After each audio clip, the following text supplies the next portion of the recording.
Morning, Year 12. I hope you're okay. I'm about to go through the lesson for Friday, which is tomorrow. I'm actually recording on Thursday. I'm in school today. It's my rotated day. So I'm recording from my office, so hopefully there won't be any interruptions, any puppy or child interruptions today. You will see that on your homework. The first thing I'd like you to do is to retrieve the LO8 for flooding therapy. The way I'd like you to do this is to take a piece of paper, a blank rough piece of paper, right in the middle, like I would on my whiteboard, flooding therapy, and just go round and see if you can write out as many different LO8 details as you can remember. Remember, a question like this in the exam would be a maximum number of marks of 6. So try to get 6 clearly different points about the therapy that you want to make, and then when you've done that, you can move on to looking at the evaluation of the therapy. I'm going to talk you through it just like I would at in school and like I did for systematic desensitisation. I do need to let you know though there is a mistake in your packs that you took home with you on Friday. When I've looked back through it today, I've realised that there's been an error, and the systematic desensitisation evaluation is the same as the flooding evaluation, if that makes sense. So it's been copied and pasted wrong. On your show my homework task, I've uploaded it again with the right AO3. Now hopefully you will have access to a printer. If you can you please just print off the AO3 cards for flooding therapy again, because the ones in your pack are a duplicate of this systematic desensitisation. Hope that makes sense. If you haven't got access to a printer, don't worry, still write it up and leave a space for your cards, and if you let me know, we can either sort it when we come back to school, or I can see if I can get it posted out to you. So don't panic, but I don't want you to fall behind. But I do want you to write it up as normal, but just leave space. Some of you do that in lessons when you haven't got access to scissors and glue. Anyway, okay, so let's make a start. If I start on just normal, I'll start from the top and go across, and the green, we'll start with the green one in the corner first. So Ugin found that flooding therapy was at least as effective and much quicker than other therapies such as cognitive.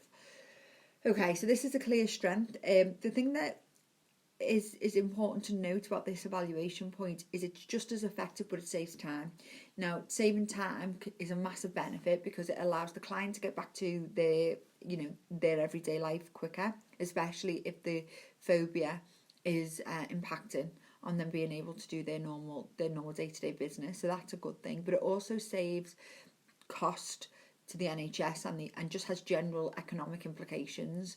So the fact that the therapy is quicker means we don't need as much time from the therapist. So that's a positive from both sort of like the NHS or the health service, psychological health service, but also the individual as well. So clear strength. The yellow one moving across. Oh, sorry, we need to label that green one.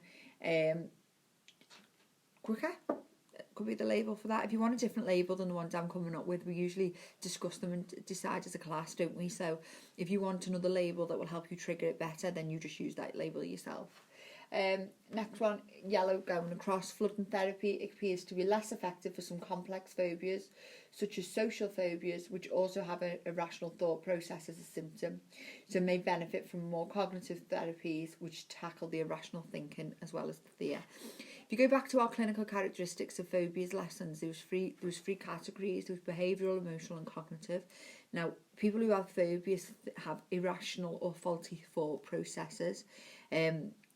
So, for instance, a social phobia, you don't want to go out in public because you might think that you might get, you might be at risk, or you might get hurt. You might think that people might laugh at you. Anyway, they're faulty thoughts that need tackling. The flooding therapy does nothing to do that, so it won't work with certain types of phobias. So there's definitely a cognitive element to phobias, and an effective therapy is going to tackle that, which flooding doesn't.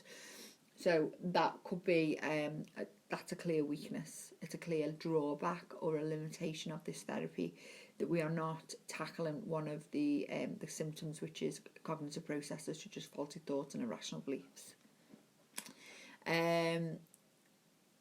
That's a weakness. The label for that could be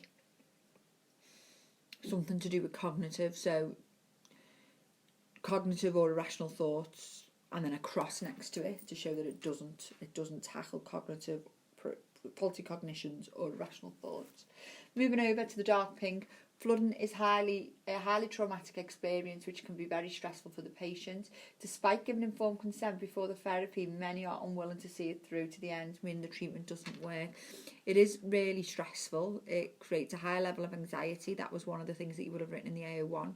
Now, the problem with that is patients will want to withdraw. They will drop out. Other than physically force them to stay in the phobic situation, they could just walk away. Now, remember what happens when they walk away. The phobia is just reinforced because it's a negative reinforcement. So the phobia will actually be strengthened because they have removed something unpleasant, which is the anxiety and the fear. So even though they do have to give informed consent, they could still remove themselves from the therapy, which means it's just a waste of time. So attrition could be the label for that, high attrition. Remember what attrition is. You can put that into your vocabulary books if you want. Attrition, I want you to, please. Attrition is, I would say, tier 3, because I'd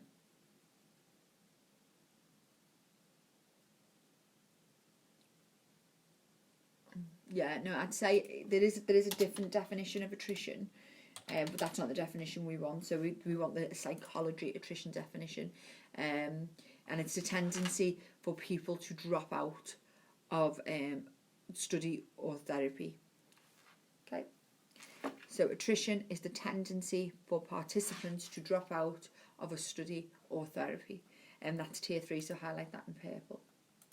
Okay, moving on. We're on the middle row now, and we're on the lilac one.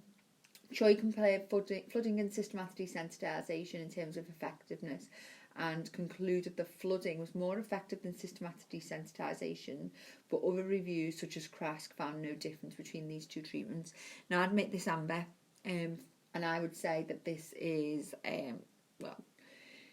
it's inconclusive research, isn't it? It's hard to draw a firm conclusion about which therapy is superior because there is evidence to support both. So I would say this is inconclusive research evidence, and that would be my label, inconclusive. Middle one now, Ost found that flooding is a rapid treatment and delivers immediate long-term lasting improvements, especially if the patient is encouraged to expose themselves to the phobic object after the session is complete. Now what can happen, and we'll learn about this more when we do approaches and we look at behavioural approach. What can happen is that if you expose yourself to the phobic situation and remove your phobia, but then never encounter that phobic situation again, the fear could come back. So what you would need to do is maintain exposures and remain in, and even if you did feel anxiety, you'd have to stay there until you remain calm. So I think the point, you might automatically want to say that this is a strength, but I would probably put it amber because although it does work and it shows it's quick, it's rapid, it's immediate, and it'll give the client, quick results. If they're not willing and committed to continuing to expose themselves after the therapy is complete, then they could find themselves back in the same situation. So I would argue that that's an amber, and I would label that commitment to continued exposure. Okay, so they have to be committed to continuing to expose themselves to the phobic object. And remember, it's not just exposing them and then removing once they get upset, because that would reinforce the phobia. They would have to expose themselves to the phobic situation and then remain in it until they calm down again, to carry on, unlearning that conditioning process.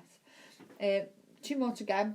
Next one. Flooding is not suitable for patients who are not in good physical health. So if you had clients who had like heart conditions or children or anything like that, clients where it could be a risk because their anxiety levels, you would not want to do this type of this type of treatment with them. So it's important that we like all therapists would conduct like health checks on the clients before doing the flooding therapy to make sure that they are they're okay and they're in good health before the therapy starts. And then finally, the last one, it says therapies such as SD, but that should say flooding. The same point as the last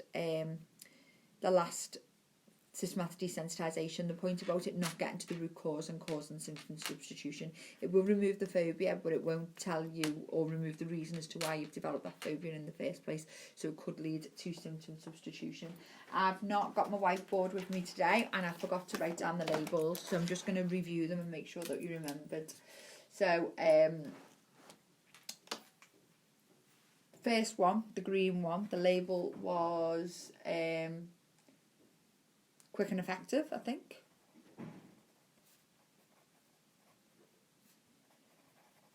Second one